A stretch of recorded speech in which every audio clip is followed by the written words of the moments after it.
আসসালামু আলাইকুম ওরহমতুল্লাহি ওবরকাতু। প্রিয় আমার ভিউয়ার্স ভাইরা, আমি দেখতে পাচ্ছেন আমি একটা গাছের নিচে আমি বসে আছি।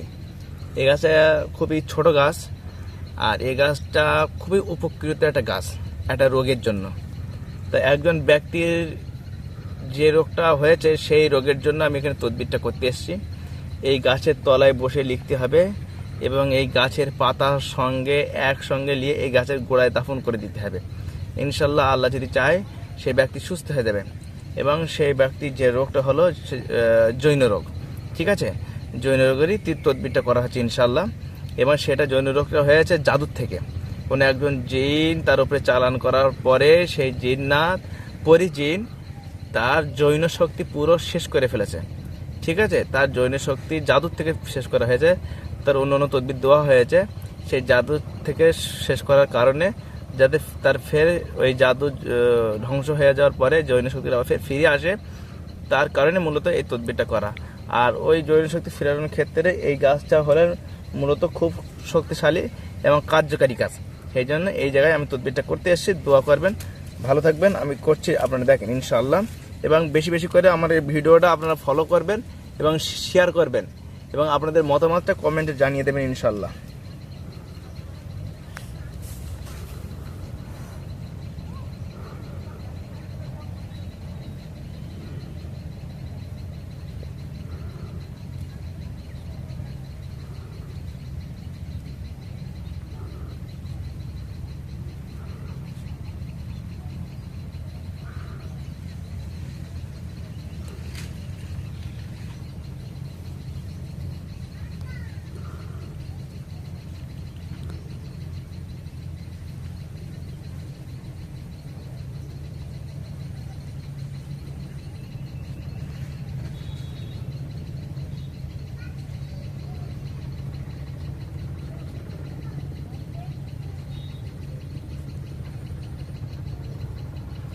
এবং তাবিজটার ক্ষেত্রে লিখতে গেলে মেশকে জাফরানি কালি প্রয়োজন।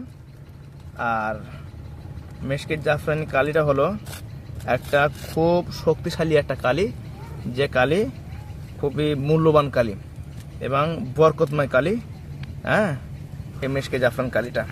আর এই মেশকে জাফরান কালি ছাড়া এই তদবিরটা হবেই না। মেশকে জাফরান কালি ছাড়া এই তদবিরটা হবেই না। এবার শুধু তদবিরটা করলে হবে না, তদবিরটা করার পরে তদবিরটা জাগ্রত করতে হবে। তদবিরটা জাগ্রত করার পরে তারপরে এই জায়গাটায় দাফন করে দিতে হবে ইনশাআল্লাহ। এটা খুব আমি অনেক খোঁজাখুঁজি করার পরে এই গাছটা আমি এই জায়গায় পেয়েছি। আমি অনেক খোঁজাখুঁজি করার পরে, তাও আমার বাড়ি থেকে প্রচুর অনেক দূরে এই জায়গাটা। এটা সুন্দরবন লাগোয়া জায়গা। এটা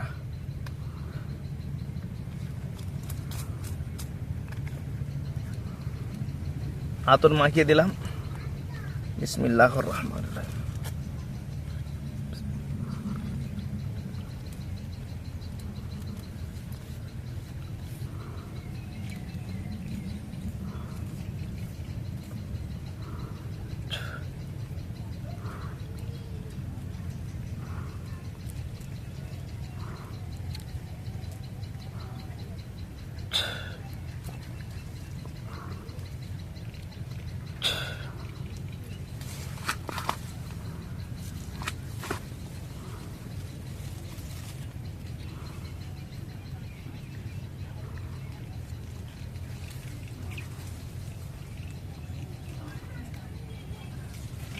আলহামদুলিল্লাহ, আমি এই জায়গায় দাফন করে দিলাম।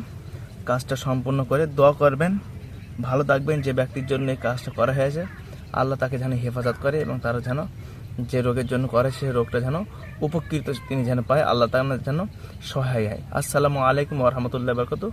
খোদা হাফেজ।